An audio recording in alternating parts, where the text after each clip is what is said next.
네, 저희 집 뒷산에 올라가면은 둘레길이 있습니다. 괜찮아요. 상당히 좋은 둘레길입니다. 근데 그 둘레길 이름이 뭔 줄 아십니까, 여러분? 소풍길이에요. 의정부 곳곳에 소풍길이라고 있습니다. 근데 이 소풍길이라는 이름이 생기진 이유는 꽤 유명하신 분이죠. 지금 하늘나라에 가 계신 고 천상병 시인이 쓴 유명한 귀천이라는 그 시 때문에 소풍길이라는 이름이 만들어지게 되었어요. 많이 아실 거 제가 설교 시간에도 벌써 한 2번 정도 언급한 그 시라서 오늘 많이 알고 계실 텐데 제가 오늘 한 번 더 읽어드리겠습니다. 화면을 보시면서 그 귀천이라는 시를 한번 감상해 보시기 바랍니다. 귀천. 나 하늘로 돌아가리라. 새벽빛과 닿으면 쓰러지는 이슬 더불어 손에 손을 잡고 나 하늘로 돌아가리라. 노을빛 함께 단 둘이서 기슭에서 놀다가 구름 손짓하면은 나 하늘로 돌아가리라. 아름다운 이 세상 소풍 끝내는 날 가서 아름다웠더라고 말하리라. 이 시는 당시 천상병 시인은 이 시를 지을 때 모진 고문으로 그 후유증 때문에 몸과 정신이 많이 상한 상태였습니다. 이가 많이 빠져가지고 영양실조에 걸리는 등 신체적 고통이 이만저만이 아니었어요. 정신 착란까지 일어나서 사람들이 오해하고 정신병동에 집어넣는 일도 있었어요. 괴로워서 잠을 못 이루는 그런 지경에 그 상황에서 쓴 시가 바로 이 귀천이다 라는 그런 시입니다. 그래서 이 시가 더 우리에게 대단한 시로 다가옵니다. 꽤 높은 대중적인 인지도를 가지고 있음에도 불구하고 의외로 지금까지 수능에 한 번도 출제되지 않은 작품이라고 그래요. 1교시를 국어인데 1교시를 마치고 수험생들이 이 시를 보고 혹시 힘들어서 하늘로 돌아가 버릴까 싶어서 안 낸다고 하는, 믿거나 말거나 하는 그런 농담조차도 있다고 합니다. 가톨릭 신자였던 이 천상병 시인은 삶이 가득한 인생을 굉장히 좋은 말로 표현해요. 아름다운 소풍처럼 생각하고 있고 하늘로 돌아가면은 이 소풍 아름다웠다 라고 그렇게 말하겠대요. 그 하늘이 어디겠습니까? 하나님께 계시는 천국 아니겠습니까? 하나님 아버지께서 통치하시는 영원한 생명을 누리는 곳, 그것이 바로 하늘 아니겠습니까? 이 천국 하나님의 나라에 들어간다고 말하는 이유는 우리의 출발이, 우리의 근원이 거기에 있기 때문에, 거기서부터 우리가 태어났기 때문에 또 이렇게 살아가고 있기 때문에 거기로 우리가 죽으면 돌아간다라고 그렇게 말을 하는 것 같습니다. 여러분, 하나님께 돌아가서 내 인생이 아름다운 소풍이었다고 고백하려면 내 삶이 아름다워야 하지 않겠습니까? 아름답다는 말은 고난과 불행이 없다는 뜻일까요? 아닙니다. 천상병 시인을 바라보면은 아름답다는 그 기준이 어디에 있는지 우리가 잘 생각해 보아야 될 것 같아요. 아름답다는 기준을 세상에 두면 아니 되고 하나님께 두어야 됩니다. 하나님께서 보시기에 좋고 하나님께서 보시기에 아름다우면 아름다운 거예요. 왜? 그것을 평가하실 분은 천국에 계신 하나님이시기 때문에 그렇습니다. 사람이 하나님 아버지의 자녀로 살아가는 삶, 그것이 아름답습니다. 하나님의 뜻에 순종하며 하나님과 동행하는 것, 그것이 아름답습니다. 예수님처럼 고난과 박해가 있어도 하나님 아버지의 뜻을 이루기 위해서 온 정성을 다하는 그 삶이 여러분 아름답습니다. 오늘 말씀을 통해서 하나님께서 우리가 이 아름다움을 회복하는 길, 또 하나님 아버지께로 돌아오는 길, 아름다운 이 인생의 소풍길이 대해서 말씀해 주고 계십니다. 선지자 예레미야는 이스라엘 백성이 이 아름다운 소풍길에서 벗어나 살아가고 있는 것을 보고 애통해 하시는 하나님의 마음을 우리들에게 전해주고 있습니다. 이스라엘은 어떤 길을 가고 있었는지, 그리고 어떤 길이 어떤 길로 돌아와야 되는지 그것을 자세히 설명해 주고 있으니 여러분 오늘 이 말씀을 통해서 나는 어떤 길을 걸어가고 있는지 어떤 정도 조정이 필요한지 그것을 묵상하고 또 결단할 수 있는 그런 산예배가 될 수 있으면 좋겠습니다.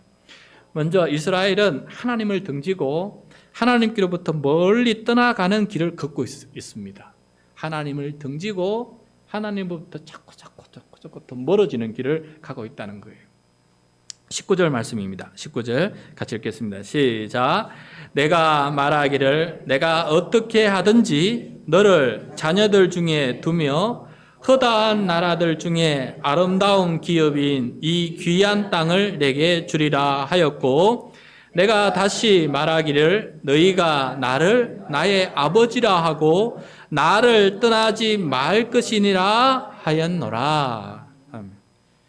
우주 만물의 창조자이시고 우리를 구원하시는 하나님은 인류를 구원하시기 위해서 한 사람을 선택하셨어요.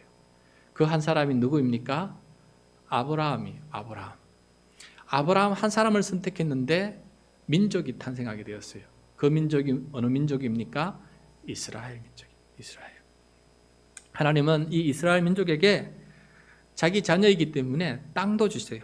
젖과 꿀이 흐르는 땅, 아름다운 땅을 주십니다.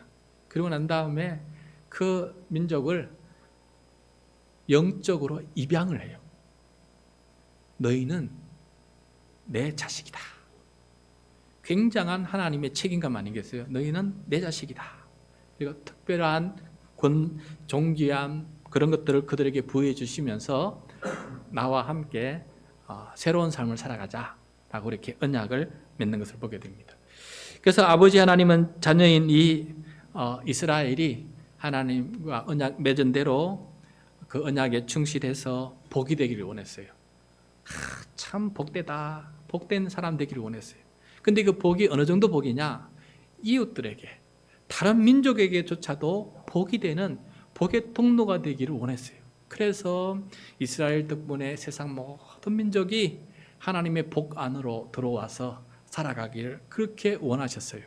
그게 이스라엘의 사명이고 부르신 이유였습니다. 그런데 이스라엘은 이 하나님 아버지를 속이고 배신하고 달아났습니다. 20절, 21절 말씀이에요. 20절, 21절 시작.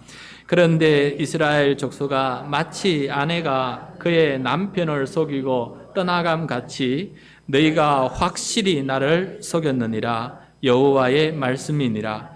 소리가 헐벗은 산 위에서 들리니 곧 이스라엘 자손이 애곡하며 간구하는 것이라. 그들이 그들의 길을 굽게 하며 자기 하나님 여호와를 잊어버렸음이로다. 자, 이번에는 하나님께서 이스라엘의 남편이 되어주세요. 어떻게든지 어떤 방법이로든지 이스라엘 백성과 함께하고 싶은 하나님의 마음을 보여줘요. 이번엔 내가 네 남편이다. 그런데 아내 이스라엘은 남편 하나님을 속이고 떠나버립니다. 속이고 떠나서 무엇을 합니까? 다른 신들을 섬겨요. 다른 신들, 다른 남편을 찾아가는 거예요. 다른 영적 남편과 살아가는 영적인 간음을 행하게 됩니다. 여러분 여기서 헐벗은 산 위라는 것은 우상을 숭배하는 제단이 있는 산을 말해요. 우상을 숭배하는 제단이 있는 산. 그곳에서 우상에게 애곡하고 자신의 필요를 간구하며 그들에게 애원하고 매달리는 것입니다.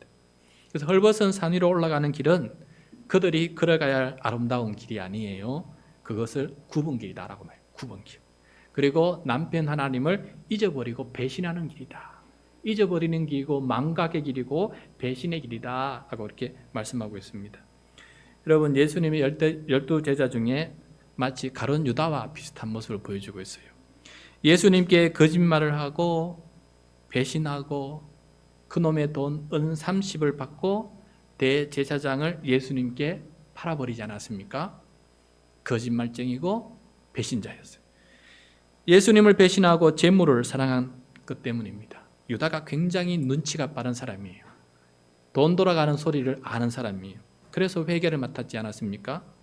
근데 예수님을 따라가 봐야 세상 사람들이 바라는 권력도 누리지 못할 것 같고 세상 사람들이 존경하는 재물도 없을 것 같고 저 길은 고난의 길이라는 게 눈에 뻔히 보이는 거예요.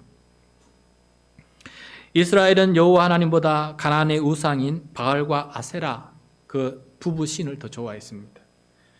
여호와 하나님은 십계명을 지키라라고 하면서 윤리적인 하나님이었어요. 그런데 바알과 아세라는 그런 윤리를 요구하지 않고 향락을 즐기라. 심지어 예배를 드리는데도 그 현장에서도 창녀와 창기들을 통해서 성적인 간음을 하면서 즐기라. 예배 자체가 향락으로 만들어 놨어요. 얼마나 좋습니까? 풍요와 다산을 약속해 주지, 욕망과 욕심을 채워 주지, 이보다 더 좋은 신이 또 어디 있겠습니까? 마치 나를 구원하시려고 십자가에서 나 대신 돌아가신 예수님보다 통장에 예금되어 있는 1천만 원을 더 많이 의지하고 신뢰하는 우리들의 모습 같지 않습니까? 하나님께로 돌아오는 길은 지금까지 굽은 길로 멀리 떠난 길에서 멈추는 거예요. 멈추고 돌아서는 거예요. 그 길을 계속 가는 게 아니고 일단 멈춰야 돼요. 이게 내가 지금 제대로 가고 있나? 내가 지금 바른 길 가고 있나? 하고 일단 멈춰서서 돌아보는 겁니다. 기대했던 삶이 아니라 황량한 삶이 될 때 그때서야 사람들은 돌아설 때가 많이 있습니다. 떠난 자녀, 떠난 아내들이 언제 돌아서느냐? 믿고 갔던 그것이 자기에게 실망을 줄 때, 믿었던 도끼 우상에게 발등이 찍힐 때 그때서야 내가 뭔가 좀 잘못했구나, 아닌데 하면서 멈추어 서게 되고 뒤돌아보게 되는 것입니다. 뒤돌아보는. 그때서야 내가 배신을 했던, 내가 떠났던 남편 생각도 나고 아버지 생각도 나는 거예요. 그리고 후회하고 죄책감이 느끼면은 돌아서는 겁니다. 근데 죄책감과 후회가 없으면은 그냥 그 길 계속 가는 거예요. 중요한 것은 그 관계를 돌아보면서 죄책감과 뉘우침이 생겨나느냐 아니냐, 이게 굉장히 중요한 갈림길이에요. 그래서 22절 말씀 같이 읽겠습니다. 이 갈림길에 서 있는 사람의 모습 보겠습니다. 22절 시작. 배역한 자식들아 돌아오라. 내가 너희의 배역함을 고치리라 하시니라. 보소서 우리가 주께 왔사오니 주는 우리 하나님 여호와심이니이다. 멈추어서 돌아서 보니까 들려요. 뭐가 들리느냐? 하나님의 음성, 남편, 아버지의 음성이 들리는 거예요. 배역한 자식들아 돌아오라. 그러면은 내가 두 팔 벌려 너를 영접하고 너를 고쳐주겠다. 너를 용서하고 너를 회복시켜서 이전처럼 다시금 그 상태로 내가 돌려주겠다, 고치겠다라는 그 음성이 들리는 거예요. 그 음성에 귀를 기울이고 드디어 마음이 회개를 합니다. 하나님께로 옵니다. 마음이 50%가 절반이 지금 됐어요. 마음이 하나님께로 돌아와요. 그래서 하나님 보세요. 제가 제 마음이 주께 왔습니다.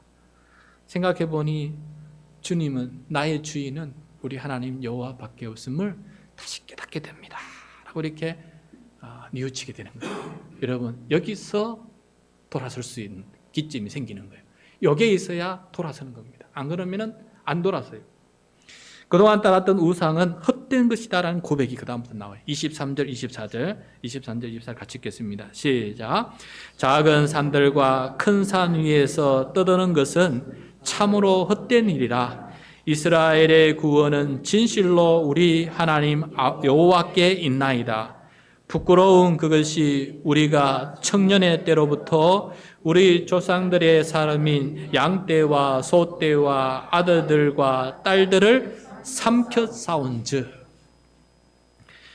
구원이 헐벗은 산 위에 있는 줄 알고 찾아가 따라가 보았더니 헛수고다라는 것을 고백하고 있습니다. 거기에 구원이 있는 것이 아니다라는 것이죠.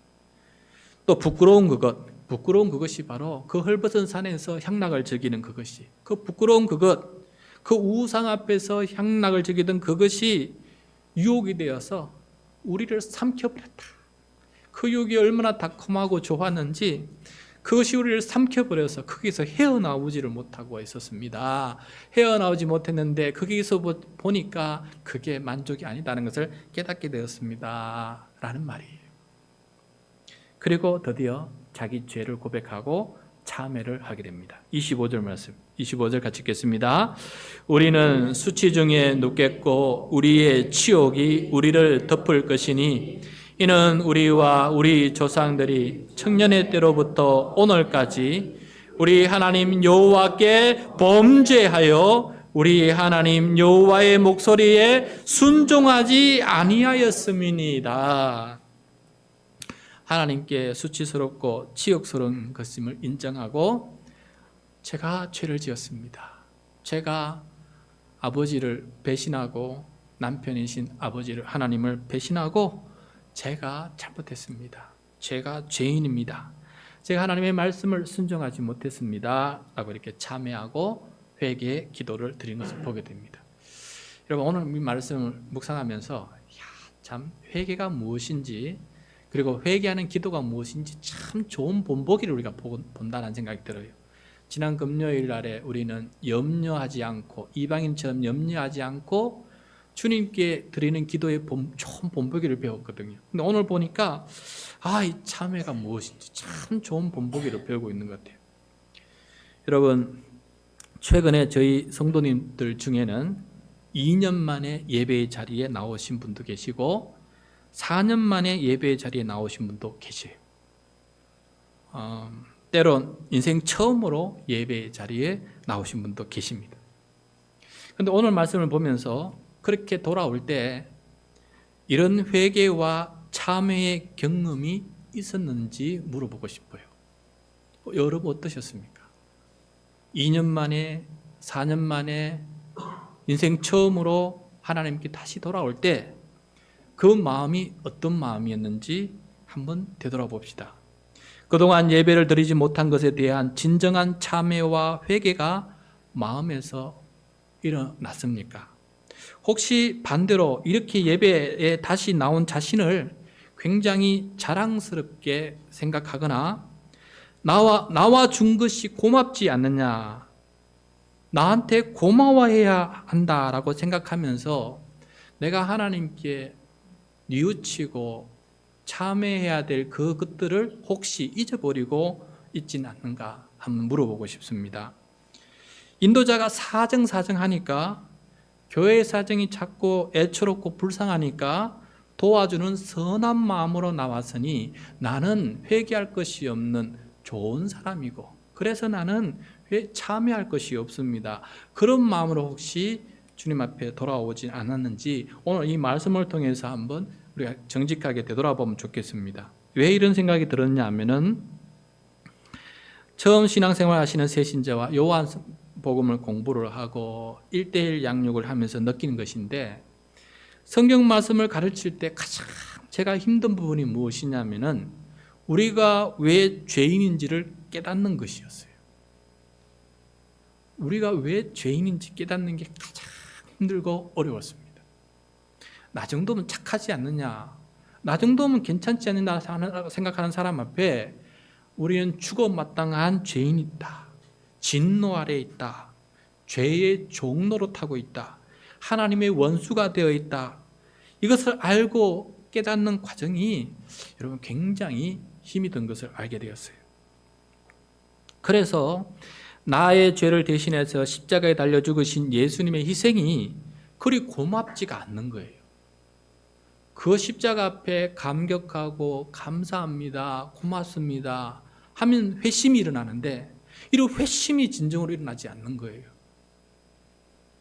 십자가가 그저 남의 일 같은, 그래서 적어도 감옥에서 무기징역수로 살아가는 그런 사람에게나 어울리고, 나는 십자가에 달린 예수님이 나한테는 별로 어울리지 않는 그런 마음이 되어버렸다는 것이에요.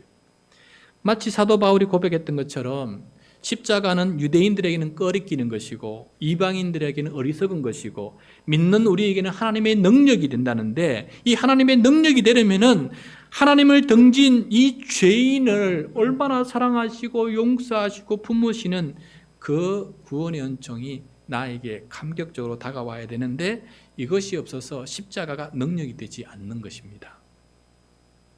그런데 오늘 말씀을 보면서 이스라엘은 진심으로 회개하고 있어요. 물론 그것이 전부 다 회개한 것은 아니지만은 적어도 예레미야 곁에 있는 사람은 진심으로 회개했습니다. 자신의 죄가 무엇인지 정확히 알고 있고 숨기지 않고 그것을 고백하면서 참회하는 모습이 여기에 나타나고 있어요. 이 회개를 하나님께서 들어보신 지가 꽤 오래 되셨겠다는 생각을 해보게 되었어요. 이런 회개를 들어보신 지가 우리 하나님께서 들어보신 지가 꽤 오래 되셨겠다 하는 생각을 해보게 돼요. 저도 회개를 그나마 하게 되는 것은 매일 성경을 묵상하기 때문입니다. 그 말씀들을 남이 아니라 나에게 적용하고 묵상하고 기도하다 보면은 나 자신의 부족함, 나 자신의 연약함, 나의 죄와 악을 깨달아가게 되고 그래서 회개하는 마음이 생겨나게 됩니다. 그렇지 않고는 나 정도는 괜찮지 하고 살아갈 텐데 말씀 앞에 자꾸 묵상하다 보니까 겸손해지게 되고 내 죄악이 무엇인지 깨닫게 되고 그래서 회개하는 마음이 생겨나게 된다라는 것이에요. 그렇지 않으면 회개하는 거 쉽지가 않다. 교회 열심히 다니고 장로, 권사, 집사가 되어도 예배드려도 예배드리는 도중에 진심으로 회개하는 일들이 별로 일어나지 않는 거예요. 여러분, 집을 떠나갔다가 돌아온 둘째 아들도 회개하기 힘들다면 더 힘든 사람이 있어요. 굉장히 교만한 사람이 있어요. 늘 집에 있는 첫째 아들이 회개하기가 더 힘들어요. 왜냐하면 저는 하나님께 예배하고 있지 않아요. 저는 주의를 성수하고 있지 않습니까? 저는 하나님 앞에 맡은 사명 가지고 뭐 이것저것 하고 있지 않습니까? 이렇게 생각하기 때문에 집에 있는 첫째 아들이 더 교만스러워요. 지독해요.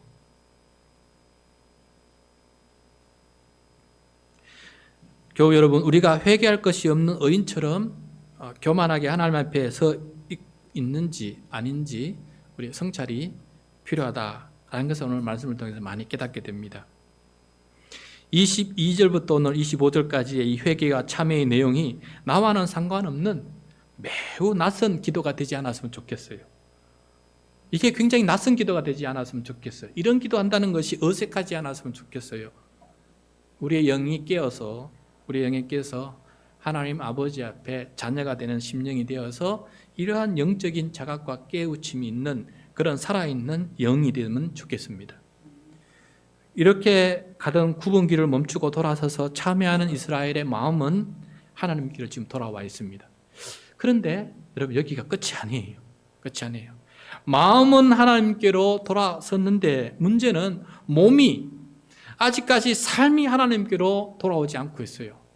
그래서 나머지 50%가 그러한 거예요. 마음은 돌아왔지만 몸이 돌아오지 않는 거예요. 그래서 세 번째, 하나님께로 돌아오는 길은 이전에 걸어갔던 구분길에서 그 행한 악한 삶을 청산하고 구분길을 바르게 펴는 거예요. 구분길을 바르게 펴서 이제 옳은 길로 돌아오는 그런 몸의 노력이 필요한 상황입니다. 여러분, 이 참회, 회개에 뒤따르는 행함에는 두 가지가 있습니다. 두 가지. 첫 번째 해야 될 일은 헛되고 부끄러운 우상 숭배를 버리는 거예요. 청산하는 거예요. 4장 1절 말씀 같이 읽겠습니다. 시작. 여호와께서 이르시되 이스라엘아 네가 돌아오려거든 내게로 돌아오라. 네가 만일 나의 목전에서 가증한 것을 버리고 네가 흔들리지 아니하며. 자, 먼저 하나님 앞에서 가증한 것, 헛된 것을 버려야 됩니다. 가증한 것은 우상을 말해요. 영적인 간음을 청산을 해야 된다는 것이에요. 남편에게 돌아오려면은 지금까지 잘못 만난 거짓 남자들을 다 버려야 하지 않겠습니까? 하나님과 혼인 관계를 회복하고 혼인 서약에 다시 신실하게 돌아서는 거예요. 그래서 다시는 우상, 영적 간음의 그 유혹에 흔들리지 않는 거예요. 그것이 바로 회개한 거예요. 여러분, 오늘 말씀 가증한 것을 버리고 네가 흔들리지 않아. 다시는 그런 일에 흔들리지 않는 거예요. 그런데 그 우상이 계속 있으면 흔들리는 거예요. 눈에 보이면 자꾸 흔들리는 거예요. 그래서 그걸 청산을 해야 흔들리지 않는다. 이 과정이 우리에게 필요하다는 것이에요. 그렇지 않으면은 마음은 돌아섰는데 그 마음이 자꾸 흔들려서 그렇게 자꾸 유혹에 빠져가는 삶을 살아갈 수밖에 없다는 것을 말씀해 주고 있습니다. 그 다음에 두 번째 해야 될 일이 있어요. 두 번째 해야 될 그것은 이제는 이웃에게 진실한 이웃이 되어주는 거예요. 정의와 공의를 행하는 이웃이 되어주는 것이죠. 2절 말씀 같이 읽겠습니다. 시작. 진실과 정의와 공의로 여호와의 삶을 두고 맹세하면 나라들이 나로 말미암아 스스로 복을 빌며 나로 말미암아 자랑하리라. 여러분 2절 말씀, 속이고 배반하는 이웃이 아니라 진실하여서 믿을 수 있는 이웃이 되는 것이에요.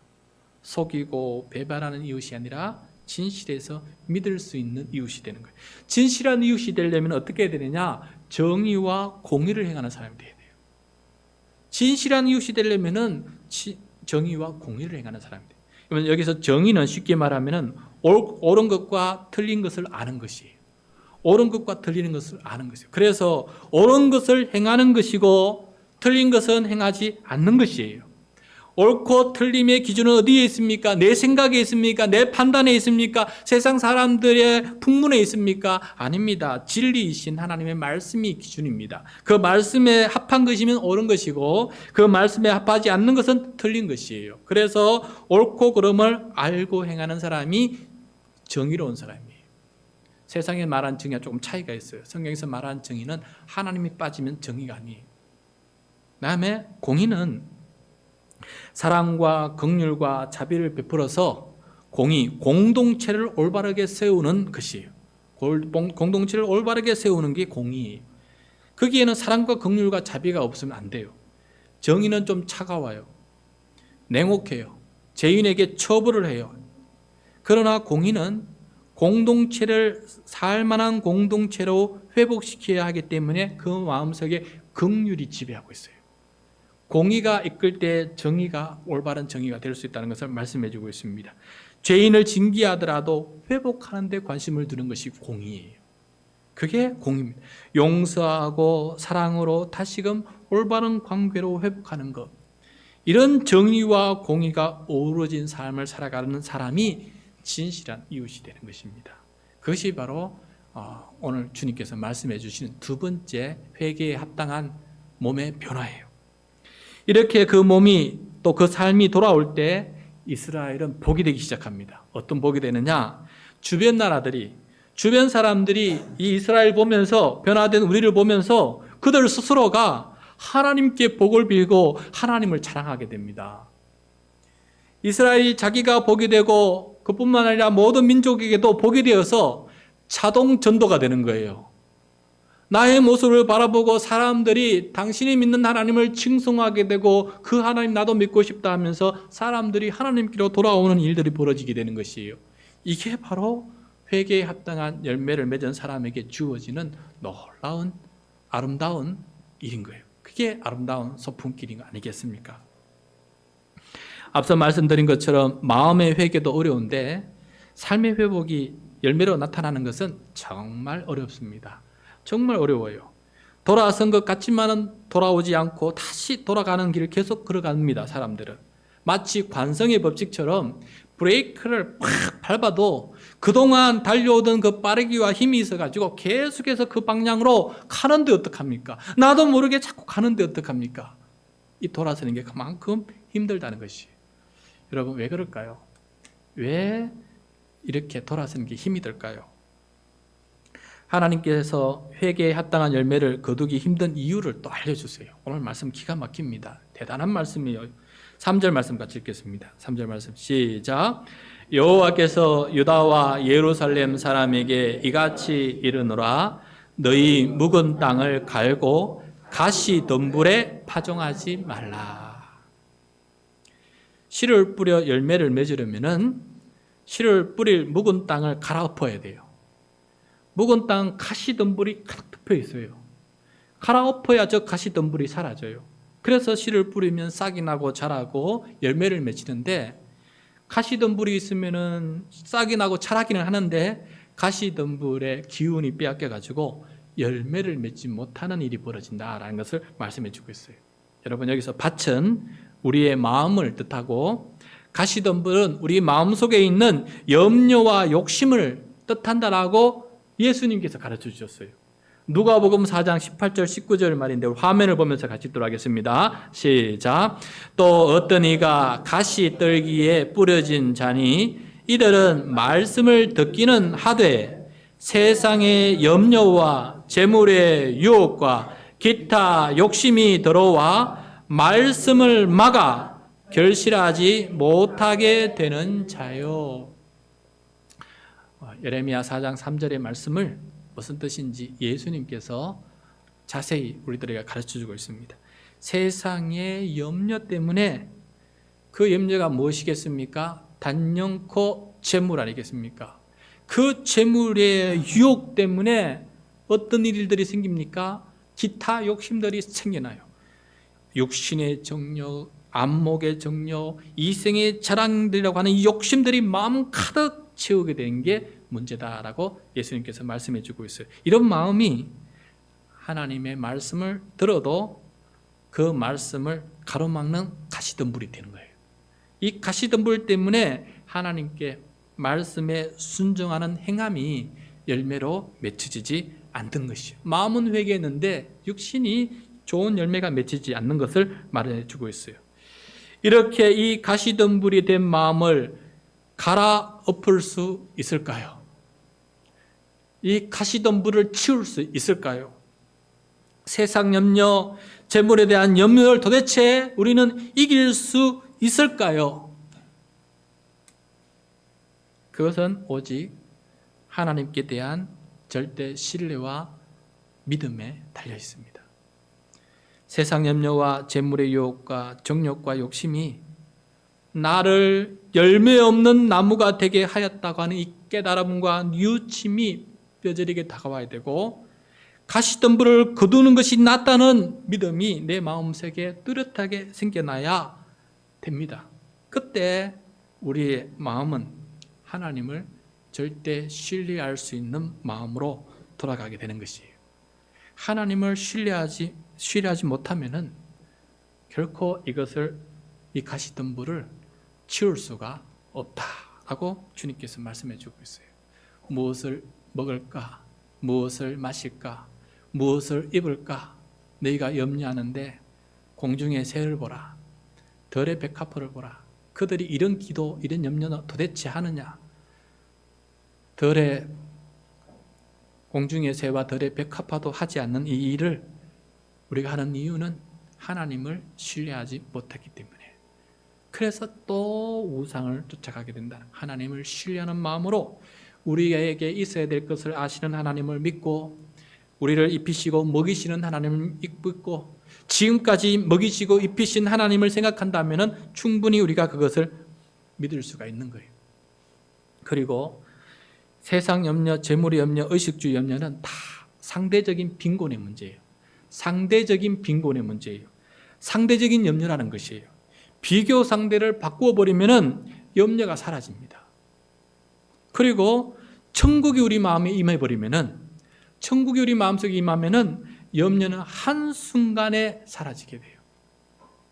한순간에 사라져요. 이게 바로 하나님을 신뢰하는 믿음의 능력이다라는 것을 우리가 가르쳐 주고 있습니다.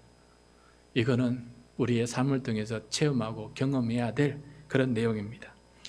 여러분, 나 하늘로 돌아가리라. 아름다운 이 세상 소풍 끝내는 날 가서 아름다웠다고 말하리라. 이런 말 하고 싶지 않습니까? 이런 고백을 하나님 앞에 들려드리고 싶지 않습니까? 하늘나라로 돌아가신 천상병 시인은 하나님의 뜻이라면 진실과 정의를 위해서라면 고난과 박해를 당해서 그렇게 힘든 와중에서도 그 길을 걸어갔던 사람 아니겠어요? 자기들 마음에 있는 가시덤불을 집어치우고 하나님의 진실과 공의를 향해서 그 선택을 했던 사람 아니겠어요? 그렇기 때문에 그게 아름답다는 걸 알았기 때문에 이렇게 고백합니다. 나 하늘로 돌아가 하나님 앞에 이 아름다운 소풍이 아름다웠다라고 고백하겠다라고 이렇게 얘기하고 있는 것을 보게 됩니다. 오늘은 하나님께로 돌아가는 길에 대해서 함께 주님의 말씀을 경청하였습니다. 죄를 깨닫고 회개하고 회개에 합당한 열매를 맺는 삶에 대해서 주님의 음성을 듣게 되었습니다. 하나님께 매일 돌아가는 우리가 되기를 바라고, 하나님 아버지의 자녀로, 남편 아버지의 신실한 아내로, 신부로 변함없이 살아가는 우리 모두가 될 수 있기를 간절히 소원합니다.